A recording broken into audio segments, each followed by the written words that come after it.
2 years of marriage, and not once had her husband truly touched her, not with his hands, not with his heart, no wedding night, not even a gentle touch unless required for appearances, like actors bound to a long unscripted role. Claire Bennett had grown used to being a shadow in her own home, silent dinners, empty mornings, and a lingering quiet that settled like dust between two people who once spoke vows they barely understood. She was a freelance UX designer, immersed in a world of structure, user flow, and logical simplicity. She knew how to create clarity out of chaos. But there was no layout, no wireframe that could fix the hollow blueprint of her married life. Ethan Carter, her husband, was the CEO of Carter Systems, a man consumed by his work, calm on the outside, and locked behind walls no one could scale. Their marriage hadn't started with love, but with a promise. Before his death, her father, Thomas Bennett, had entrusted Ethan with her care, just as he once entrusted him with his company's future. Ethan agreed, so did she. But no one had asked if they were willing to fall in love. And now, as morning light spilled across glass walls and cold marble, Claire felt something shifting, a quiet ache she could no longer ignore. This wasn't living. It was waiting. For what? She wasn't sure anymore.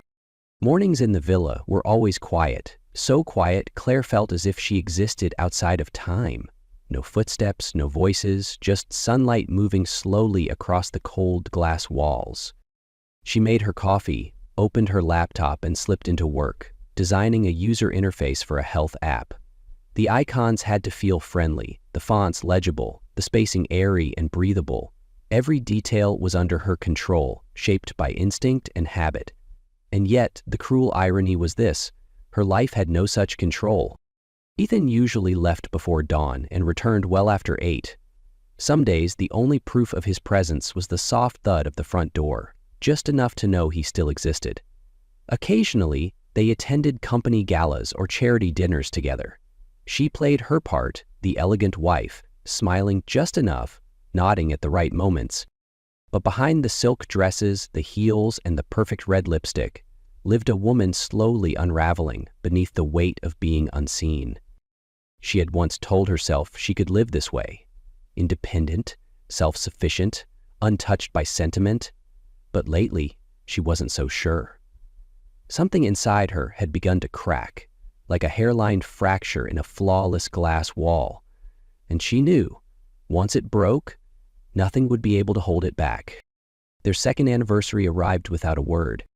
Claire wasn't surprised. Ethan was never one for gestures, no flowers, no gifts, and certainly no romantic dinners. Still, she woke earlier than usual that morning, sitting silently by the window, watching thin beams of light stretch across the glass. She didn't cry. That part of her had long gone quiet. But deep in her chest, something stirred, faint and persistent, like an old wound that flares with the change in weather.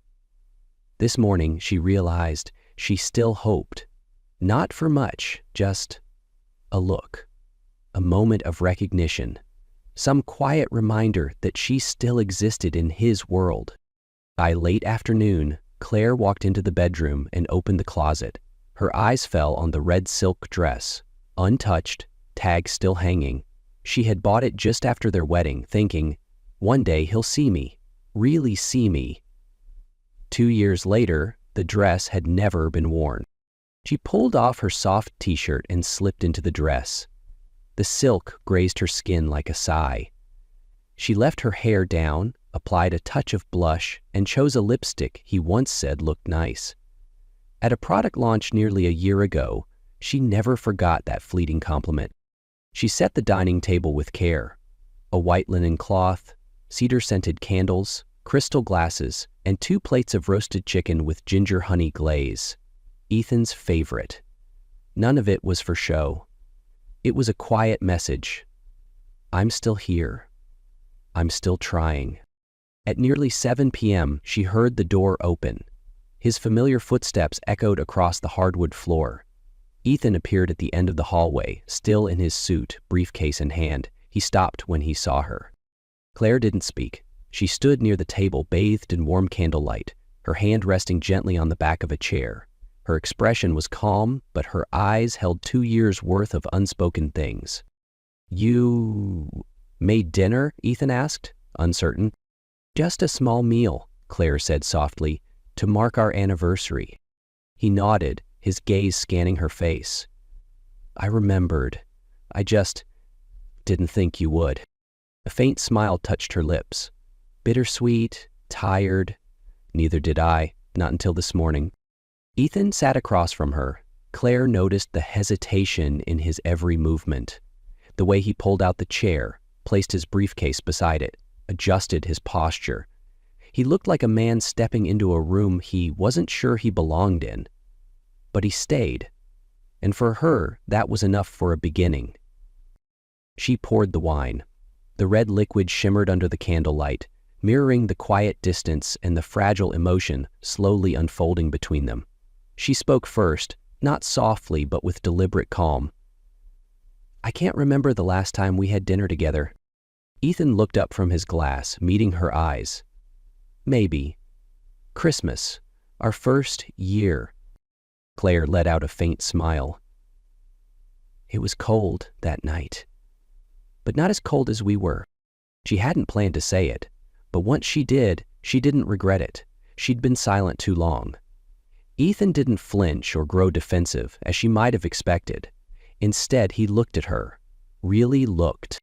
Not a polite glance, not a formal stare across a room full of strangers, but a quiet, steady gaze that lasted longer than it needed to, as if he were trying to read a language he'd never learned. And Claire felt seen.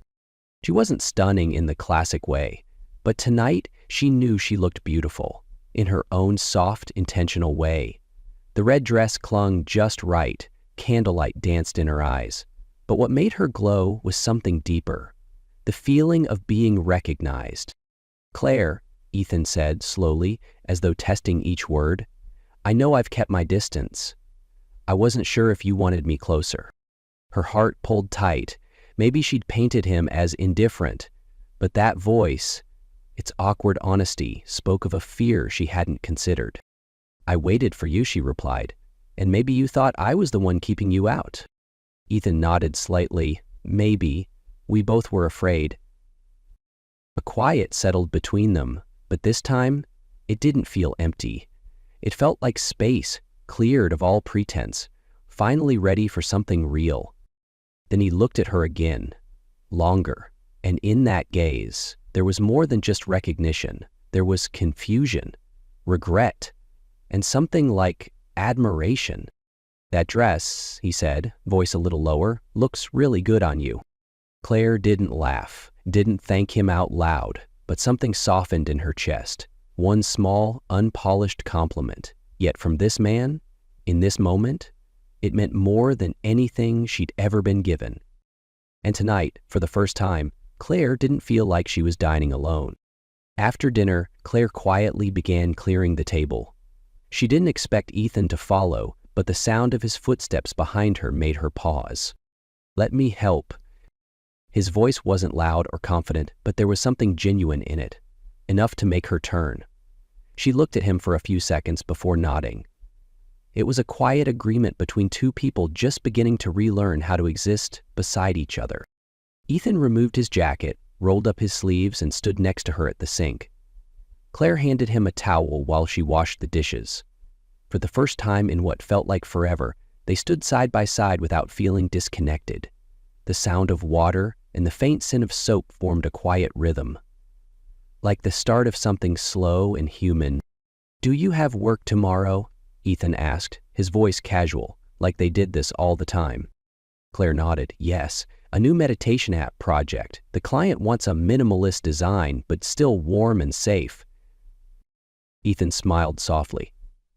"Sounds like you." She glanced at him, surprised. Not because the comment was profound, but because he tried. He was listening. "What about you?" she asked. "How's work?"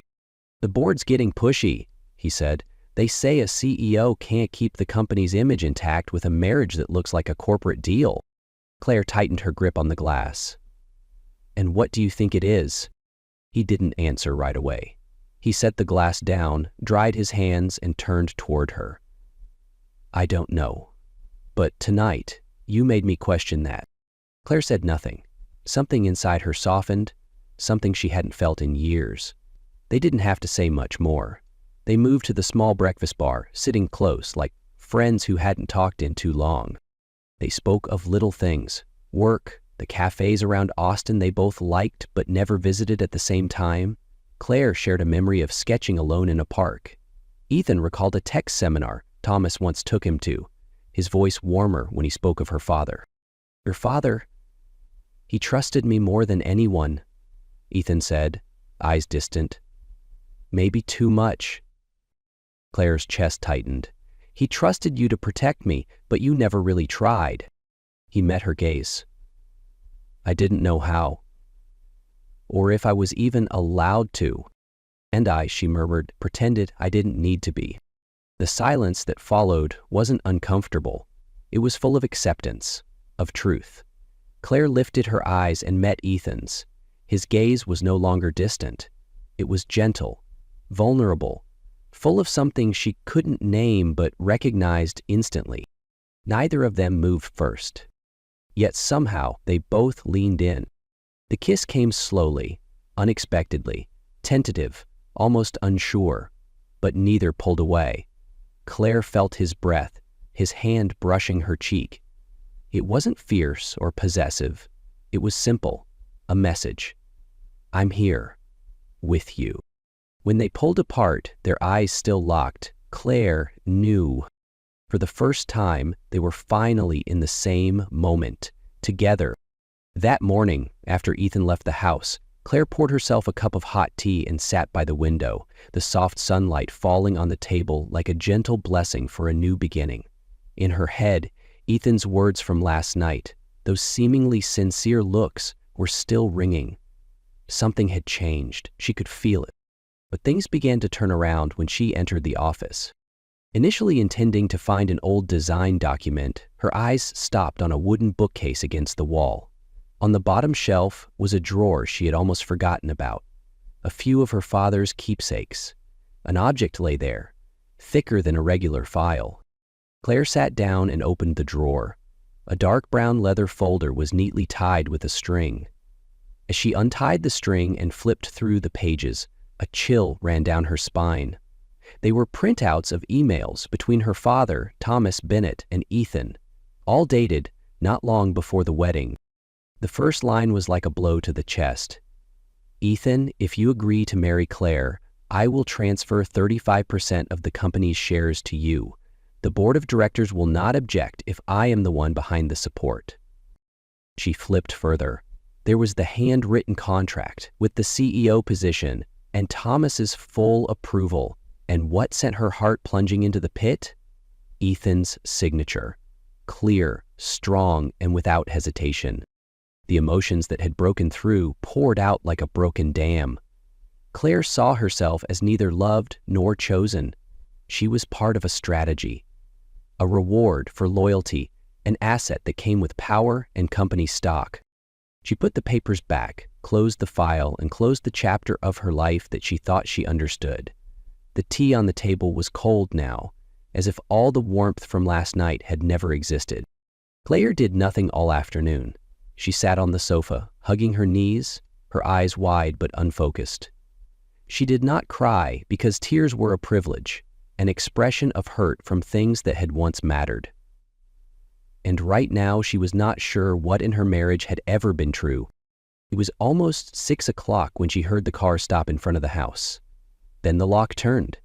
Ethan was back. Claire stood up and walked to the kitchen as if nothing had happened. She opened the cupboard, took out a glass, poured herself a drink as if that was what she did every day.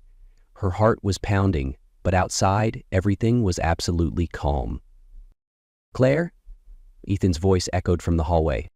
"I'm in the kitchen," she answered, her voice even. He walked in, took off his jacket, and put his briefcase on the counter. Claire didn't look at him. She took a sip of water, her eyes fixed on the glass door. "How was your day?" he asked, standing closer. "Just fine," she replied, still not turning around.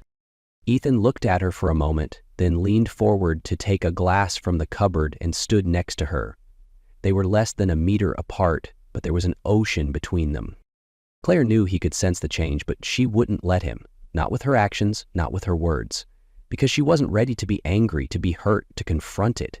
Everything was too new, too raw, and she was afraid that if she said anything, it would explode. "I'm a little tired," she said, setting her glass down on the counter. "I think I'll go to bed early."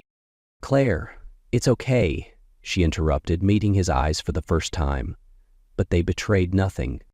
She left the kitchen, each step heavy as a stone, and Ethan, once again, just stood there, unaware that the woman who had just walked away from him was holding a deep, unspeakable wound in her heart. Claire didn't sleep. She lay awake through the night, staring into the darkness, listening to the subtle shifts of the house. Ethan didn't sleep either. She could sense it.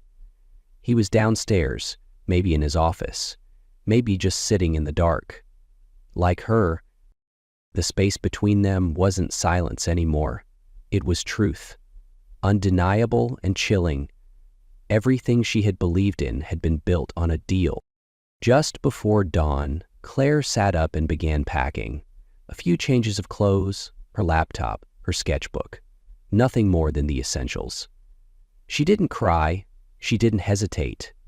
This wasn't the action of someone angry. It was the quiet resolve of someone who'd reached their limit and needed air to breathe. On the coffee table in the living room, she left a small handwritten note. "I need time. Please don't look for me." Not because she hated him. She never had. But staying would mean continuing the charade, pretending she was fine. Pretending a kiss could erase a contract. When Claire stepped out the front door, the early morning breeze swept gently through her hair. The city hadn't quite woken yet. Everything was still, and that stillness was what she needed. Not to escape, but to understand what she truly wanted. She rented a small apartment on the outskirts of the city. Nothing fancy, nothing spacious, but it was private. It gave her room to think, to breathe, without his gaze or her memories pressing in on her. That first morning, Claire didn't open her laptop. She sat by the window, made coffee, and for the first time in months, opened her sketchbook. Her pencil trembled at first, unsure, but slowly, lines began to flow, shaky but real. Ideas returned, quietly at first, then stronger, steadier. Somewhere in her mind, she knew Ethan was struggling. He would find her note. He would sit in silence. He would want to come find her. But Claire had already loved him once through silence. Now she had to learn to love herself with clarity. That afternoon, her phone buzzed, a message from Ethan. "I don't know where to begin, but I'll wait." Claire stared at the screen for a long time. She didn't reply. Not out of bitterness, but because she knew sometimes love means letting the other person stand alone, to face their truth, to grow. She didn't know how far she'd go, or if she'd come back. But today, she walked away not because she was pushed, but because it was time to find what had been lost for too long. Herself. Claire didn't walk away the moment she read the papers. Though every cell in her body screamed to run, to flee the house, to escape the man who had let her live in a marriage built on silence and lies, she stayed. She sat motionless in the living room, the late afternoon sunlight casting long beams across the hardwood floor. The house was quiet, and for the first time she felt truly alone in her own life. She had endured distance for 2 years, silence, the way he looked through her rather than at her, but never, not once, had she imagined that everything had been arranged like a transaction. She didn't remember how many times she reread those emails, that contract. Each word echoed in her chest like a thunderclap. There were moments when she thought she might fall apart, but instead she walked into the kitchen, made herself tea, and sat down again. Because she didn't want to run, not this time. She had been quiet too long, waiting, enduring, hoping someone would meet her halfway. But now she knew. If she didn't speak up, didn't confront him face to face, then every attempt at love, every shattered hope would mean nothing. She sent a short message to Ethan. Meet me at the lake, 5 p.m. tomorrow. She didn't explain, didn't add anything. It was an invitation or a test. And Ethan had every right to choose whether to come or not. When Ethan arrived, Claire was already seated on the stone bench near the water, hands wrapped around a steaming cup of coffee. He approached slowly, as if afraid to disturb the stillness she carried. "Thank you for agreeing to meet," he said softly. Claire didn't look at him. Her gaze remained on the calm lake. "I'm not here for apologies. I just want to know, what were you thinking?" "When?" Ethan asked, though he already knew. "When you signed the agreement with my father." She turned to him then, her eyes no longer soft, but cold and clear, filled with the ache of knowing. Ethan sat beside her, leaving space. "I thought it was an opportunity for both of us." "For both of us?" she echoed with a bitter laugh. "You got control of the company, and what did I get? A marriage with no love? A husband who never really looked at me as a woman?" He said nothing. Claire's voice trembled, but she didn't stop. "Do you know what it feels like to be reduced to a bargaining chip? To read my father's words and see your signature beneath them? Like I was just part of the deal?" "Claire, no." She cut him off. "Today I speak, and you listen." The wind stirred around them. Leaves danced across the lake's surface. For a moment, the silence pressed between them again, thicker than any words. Finally, Ethan lifted his head.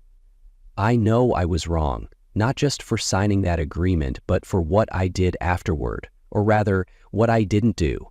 I never tried to rewrite what that marriage meant." Claire's stare was sharp. "Exactly. A mistake can be forgiven, but your silence?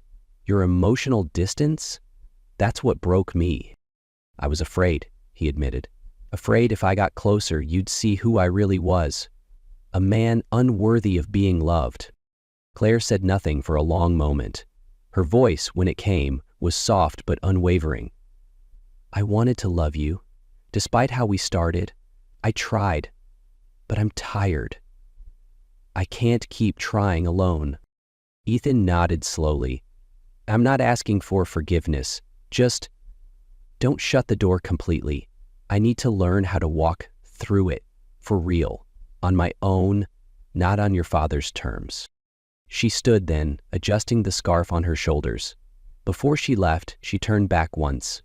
"This is the first time you've been honest with me, Ethan, but truth that comes too late still feels like betrayal." And she walked away, leaving Ethan alone on the bench beside the lake with only the wind and his own silence for company. Claire didn't see Ethan again after the conversation at the lake. No text, no phone call. But that didn't mean she'd turned her back on him completely. Instead, she watched, from afar, silently. She'd heard the rumors from a few old friends in the media about the board of directors talking, about Ethan's marital image affecting the company's stock. A few financial papers had started running hints, questioning the noticeable absence of the CEO's wife. Claire didn't care about the media, but she did care about Ethan. Claire walked out of her rented apartment and took a taxi to the company headquarters, where she'd attended the biggest launch event with Ethan with a practiced smile and never meeting eyes. This time would be different. Ethan hadn't known she was coming, but Claire had decided if we were going to face it, we'd face it together. No more hiding, no more silence. Whether they continued or not, this was the first time she chose to stand beside him, as herself. The conference room on the 21st floor was lit up earlier than usual. Ethan sat at the head of the table, hands clasped together, eyes fixed on the distance. He knew why everyone had been summoned, without anyone saying it. Every look suggested one thing, that he had lost something more important than strategy. Image. The chairman of the board tapped his fingers on the wooden table. "Ethan, there are things we must mention. You know, the media out there doesn't tolerate signs of instability." A senior executive chimed in more bluntly, "Your wife has left home. She hasn't appeared at any recent events. That directly affects the company's position and reputation." Ethan raised his head. "I understand your concerns, but I assure you, Everything is under control. Then why is Ms. Clear? The sound of the door opening interrupted. All eyes turned to the door. Claire walked in. She needed no warning, no permission, but her presence made the room stop. Minimalist black dress, beige blazer, hair tied up, Claire walked like she belonged here, even though she no longer had the last name Bennett Carter in the news. Ethan stood up. Surprise was evident on his face, but he said nothing. They looked at each other for a second, and in their eyes there was both gratitude and something else that couldn't be named. Claire turned to the counsel, her voice calm. Sorry for coming without notice, but I thought when a meeting involves me, I should be there. Silence. Then a few nods of agreement. Yes, Claire continued. Ethan and I have our differences. We've talked it out. But there's no abandonment between us. No one has left in the dark. We're learning to communicate as real people. And that, I don't think, should be a reason to judge the competence of anyone in this room. She glanced briefly at Ethan. He stood still as if he couldn't believe she was there. For him, another director asked, not hiding his doubt. So, you're sure you two aren't separated? Claire's lips twitched slightly, not smiling, but her voice was firm. We're learning to be together again. And if that's the problem, then maybe it's not our marriage that needs to be reviewed, but the way you're judging people. Ethan took a half step forward, standing beside her. No handshake, no physical contact, but his presence said it all. They were no longer on opposite sides. Thank you, Claire, Ethan said, his voice low and sincere. She didn't have to come, but she came, not to protect me, but to protect herself, and I respect that more than anything I've ever had here. A pause. Then the chairman of the board nodded, in lieu of a final word. The meeting ended. As he left the room, Ethan followed Claire. She didn't turn around, but stopped just before the elevator. I came because I didn't want anyone else to define our relationship, she said softly. He nodded, and I didn't want to continue to define it alone. In the empty hallway, they didn't hold hands, but walking together, step by step, unhurried, was a start. They made no promises of forever, nor did they try to hide the cracks that had once broken them. But in Claire's eyes, for the first time, there was a gentleness unguarded. Ethan said nothing, just quietly placed a cup of tea beside the sketch she was drawing. Everything was beginning again, from the smallest things. A glance that didn't look away, a question that didn't fear the answer, and this time they weren't walking toward each other because of a past promise, but because they had finally learned how to love in the most honest way possible.